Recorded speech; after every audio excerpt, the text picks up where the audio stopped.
अगर आप प्राइवेट करना ही चाहते हैं तो इस देश को प्राइवेट कर दीजिए।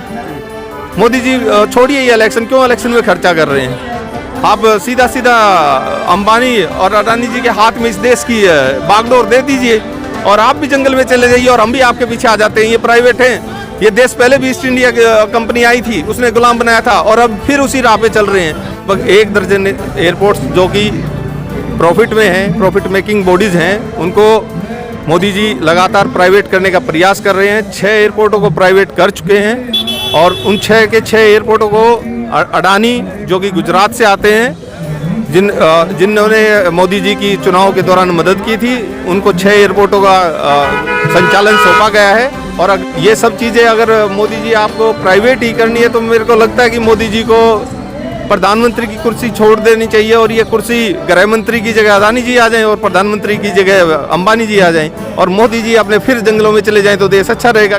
आप कीजिए, नया एयरपोर्ट बनाइए, हम आपका स्वागत करते हैं। आप हमारा और उनका कंपटीशन कराइए, बात करते हैं। आप अगर ये कहते हैं सरकारी कर्मचारी निकम्मे हैं, सरकारी कर्मचारी कुछ नहीं कर सकते, तो मोदी जी आज हम आपको बता देते हैं, आपकी जो वित्त मंत्री है, जो वो भी JNU से पढ़ी हुई है, वो भी एक सरकारी प्रोफेसर ने उनको पढ़ाया हुआ है। हमें भी मौका दीजिए ना अडानी से कंपटीशन करने का, अंबानी से कंपटीशन करने का। जब हम कलकत्ता और चेन्नई बना सकते हैं तो हम जेवर भी बना सकते हैं और कहीं भी एयरपोर्ट बना सकते हैं। और बनाने की बात छोड़िए, कम से कम हमारे जो एयरपोर्ट जो हम अच्छे तरीके से चला रहे हैं उनको प्राइवेटाइज ना करें। लगातार एक के बाद एक संस्थाएं देश की सड़कों पर उतर रही हैं प्राइवेटाइजेशन के खिलाफ। नमस्कार, मैं हूं धर्मेंद्र और आप देख रहे हैं ऑनलाइन न्यूज इंडिया। आज दिल्ली के जंतर मंतर पर एयरपोर्ट अथॉरिटी वाले के जो कर्मचारी हैं वो एयरपोर्ट को जो है प्राइवेटाइजेशन के खिलाफ यहाँ पर सड़कों पर उतरे हैं। क्यों आप लोग जो है सड़कों पर उतर रहे हैं, क्या करने जा रही है सरकार?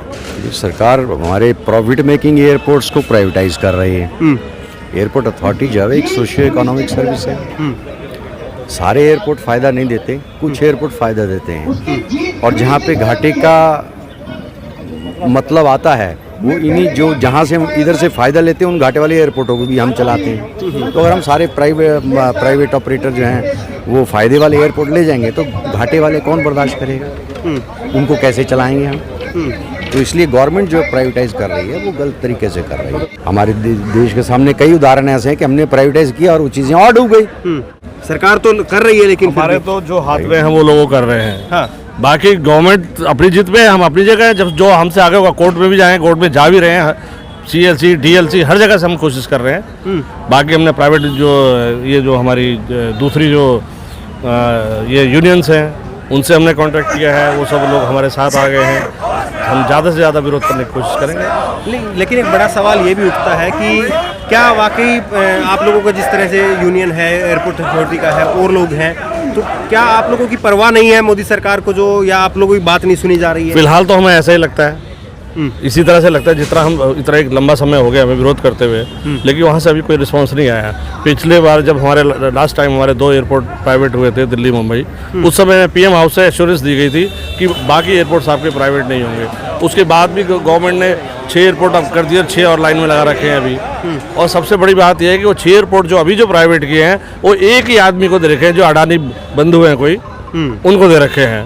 तो इससे तो लगता है कि इन्होंने बंदर मार्ट मचा रखी है, अपने हिसाब से जिसको देना है उसी को देने का हिसाब किताब बना रखा है। आप ये कह रहे हैं कि सरकार आप लोगों के लिए नहीं, अडानी के लिए काम कर रही है? बिल्कुल, अपने लोगों के लिए, जो उनको शायद फंड मुहैया कराते हैं, इस तरह के लोगों के लिए उन्होंने कर रखा है। अब ये तो डिपेंड करता है कि आपने तानाशाही करनी है, आपने अपनी मर्जी से जो करना है, आप दूसरे की बात भी सुनने को तैयार नहीं है। और फिर मैं आपको फिर बोल रहा हूँ, ये एक सोशियो इकोनॉमिक सर्विस है। हम अगर 126 एयरपोर्ट रन करते हैं, उसमें से मुश्किल से 8 या 10 एयरपोर्ट होते हैं जो प्रॉफिट लाते हैं। उसी प्रॉफिट को हम उन एयरपोर्टों पे भी खर्च करते हैं जो एयरपोर्ट हमको प्रॉफिट नहीं देते, क्योंकि इंफ्रास्ट्रक्चर सबको सेम चाहिए होता है। ठीक है, तो अगर उस हिसाब से देखा जाए तो ये जो प्राइवेटाइजेशन का जो मुद्दा आ रहा है, पर्पज़ क्या है कि भाई प्राइवेट आदमी आपको ज़्यादा पैसे देगा। वो ज़्यादा पैसा कहाँ से लाएगा? वो ज़्यादा पैसा पैसेंजर की जेब से निकालेगा। तो हमारा जो सोल पर्पज़ है कि ये सोशियो इकोनॉमिक सर्विस है, हमें अपने जो यात्री हैं उनको सुविधाएं भी देनी है और कम से कम पैसे में देनी है। तो ये प्राइवेट ऑपरेटर तो ये इस चीज़ को, पर्पज़ को सॉल्व नहीं करता। वो तो प्राइवेट आदमी क्यों आता है? प्राइवेट आदमी कहता है मुझे पैसा कमाना है। हम काम कर रहे हैं देश के आम आदमी के लिए, देश की जनता के लिए। प्राइवेट आदमी काम करता है अपने लिए, तो इसी से आप अंदाजा लगा लीजिए।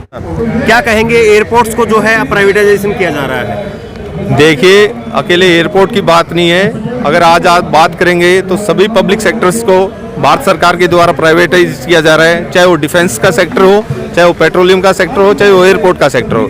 अभी लगातार नीति आयोग के निर्णय से, भारत सरकार के निर्णय से लगभग 1 दर्जन एयरपोर्ट्स जो कि प्रॉफिट में हैं, प्रॉफिट मेकिंग बॉडीज हैं, उनको मोदी जी लगातार प्राइवेट करने का प्रयास कर रहे हैं। 6 एयरपोर्टों को प्राइवेट कर चुके हैं और उन 6 के 6 एयरपोर्टों को अडानी जो कि गुजरात से आते हैं, जिन्होंने मोदी जी की चुनाव के दौरान मदद की थी, उनको 6 एयरपोर्टों का संचालन सौंपा गया है। और अगले जो 6 एयरपोर्ट हैं उनमें अमृतसर जैसा एयरपोर्ट भी है जो कि भारत पाकिस्तान की सीमा के बहुत नज़दीक है, जिसका डिफेंस के लिए भी बहुत महत्व है और एयरफोर्स भी वहाँ से ऑपरेट करती है। तो मैं आपके चैनल के माध्यम से मोदी सरकार से अनुरोध करूँगा और एक बीएमएस का कार्यकर्ता होने के नाते अनुरोध करता हूं कि कृपया करके एयरपोर्ट जैसी चीज़ जो कि डिफेंस सेक्टर से सीधी जुड़ी हुई है, जिनकी हवाई पट्टियों का उपयोग एयरफोर्स भी करती है और निजी संचालन भी होता है जहाँ से, तो ये सब चीज़ें अगर मोदी जी आपको प्राइवेट ही करनी है तो मेरे को लगता है कि मोदी जी को प्रधानमंत्री की कुर्सी छोड़ देनी चाहिए और ये कुर्सी गृह मंत्री की जगह अदानी जी आ जाएं और प्रधानमंत्री की जगह अंबानी जी आ जाएं और मोदी जी अपने फिर जंगलों में चले जाएं तो देश अच्छा रहेगा। क्योंकि अब जो लोगों की मेहनत से पब्लिक सेक्टर बना था, राष्ट्रीयकरण हुआ था, ये कंपनियों का गठन हुआ था, ये कंपनियां लोगों की मेहनत के पैसे से, हमारे टैक्स पेयर के पैसे से ये बनी थी। आज मेरे सामने ये भारतीय पेट्रोलियम कॉर्पोरेशन लिमिटेड का जो धरना हो रहा है, ये एक प्रॉफिट मेकिंग बॉडी है, डिविडेंड देती है भारत सरकार को। लगभग 30,000 करोड़ का इनका बिजनेस है, 7,000 करोड़ का इनका प्रॉफिट है। हम लोग हैं जो हम सालाना 400-500 करोड़ रुपए का डिविडेंड देते हैं। तो आप प्राइवेट कीजिए, आप कंपटीशन कराइए, ऐसी जगह कंपटीशन कराइए ना जहाँ पर लॉस हो, जहाँ पर कोई नया एयरपोर्ट बनना हो, दूर दराज के क्षेत्र में जाके जहाँ पर किसी क्षेत्र का विकास करना हो, किसी ट्राइबल एरिया का विकास करना हो। आप तो अपने मित्रों को वो एयरपोर्ट दे रहे हैं जो कि मलाई है, मतलब जहाँ से प्रॉफिट आ रहा है ज़्यादा से ज़्यादा, उन एयरपोर्ट्स को हैंड ओवर कर रहे हैं। आप कीजिए, नया एयरपोर्ट बनाइए, हम आपका स्वागत करते हैं। आप हमारा और उनका कंपटीशन कराइए, बात करते हैं। आप अगर ये कहते हैं सरकारी कर्मचारी निकम्मे हैं, सरकारी कर्मचारी कुछ नहीं कर सकते, तो मोदी जी आज हम आपको बता देते हैं, आपकी जो वित्त मंत्री है, जो वो भी जेएनयू से पढ़ी हुई है, वो भी एक सरकारी प्रोफेसर ने उनको पढ़ाया हुआ है। दूसरा, जो एम्स में आप इलाज करने के लिए जाते हैं, वो एम्स के डॉक्टर भी सरकारी कर्मचारी हैं। तीसरा, अगर आप इंजीनियरिंग की बात करेंगे तो IIT जो कि देश का सबसे बड़ा इंजीनियरिंग कॉलेज है, जिसकी सबसे ज़्यादा मान्यता है, जहाँ से सबसे बड़े इंजीनियर निकलते हैं, वो भी एक सरकारी प्रोफेसर के द्वारा पढ़ाए जाते हैं। तो आप कंपटीशन कराइए, प्राइवेट प्लेयर कैसा बनाता है और हमारे कैसे, और कंपटीशन देख लीजिए। दिल्ली और मुंबई एयरपोर्ट बने हैं वो प्राइवेट प्लेयर्स ने बनाए हैं, और चेन्नई और कलकत्ता एयरपोर्ट हमारे एयरपोर्ट अथॉरिटी के इंजीनियर्स ने बनाए हैं। उनकी लागत भी कम है और वो जितने समय में दिल्ली और मुंबई का विकास हुआ है और जितना पैसा उधर लगा है, उससे जल्दी हमारे इंजीनियर्स ने कलकत्ता और चेन्नई को बनाया है और उससे ज़्यादा सुंदर बनाया है। और मैं लगातार आपसे कहता हूँ कि आइए, हमें भी मौका दीजिए ना अडानी से कंपटीशन करने का, अंबानी से कंपटीशन करने का। जब हम कलकत्ता और चेन्नई बना सकते हैं तो हम जेवर भी बना सकते हैं और कहीं भी एयरपोर्ट बना सकते हैं। और बनाने की बात छोड़िए, कम से कम हमारे जो एयरपोर्ट जो हम अच्छे तरीके से चला रहे हैं, उनको प्राइवेटाइज ना करें। हमारा आपसे अनुरोध है, अगर आप प्राइवेट करना ही चाहते हैं तो इस देश को प्राइवेट कर दीजिए।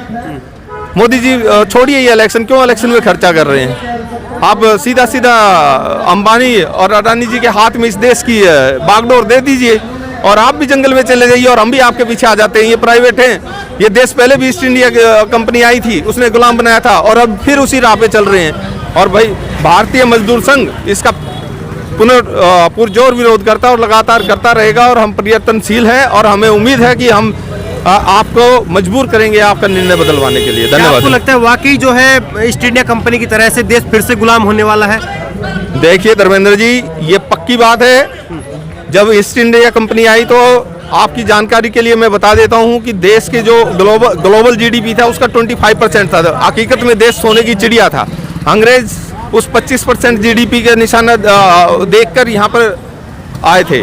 और आज क्या पोजीशन है? आप 5 ट्रिलियन इकोनॉमी की बात करते, 5 ट्रिलियन इकोनॉमी तो हो जाएगी। आप अपना घर, आपका खेत, आपके जंगल सब कुछ बेच देंगे तो 5 मिलियन ट्रिलियन तो हो ही जाएगा।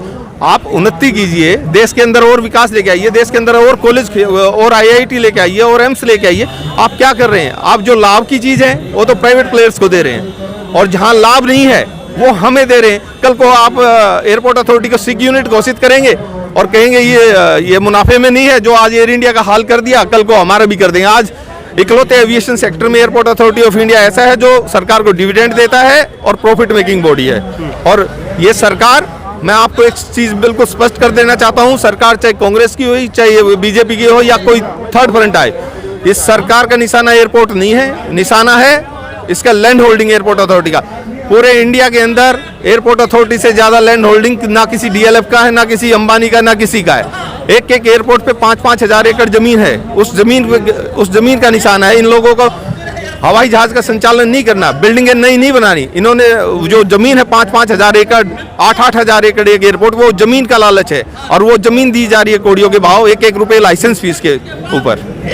तो देखिए यहाँ पर बड़े सवाल उठ रहे हैं और जो एयरपोर्ट अथॉरिटी के जो लोग हैं वो यही कह रहे हैं कि अगर आपको प्राइवेट के साथ में कंपटीशन कराना है तो नए एयरपोर्ट उनको बोलिए बनाने के लिए जो एयरपोर्ट पहले से एस्टैब्लिश है, जो अच्छा मुनाफा दे रहे हैं, सरकार को अच्छे प्रॉफिट में चल रहे हैं, उनको सरकार अंबानी अडानी को क्यों बेच रही है। और दूसरी बड़ी बात इन्होंने ये कही है कि एयरपोर्ट अथॉरिटी के जिस तरह से प्राइवेटाइजेशन किया जा रहा है उसके नाम पर जो लैंड है, जो जमीन है एयरपोर्ट के पास में, उसके ऊपर जो है सरकार की मेन निगाहें हैं।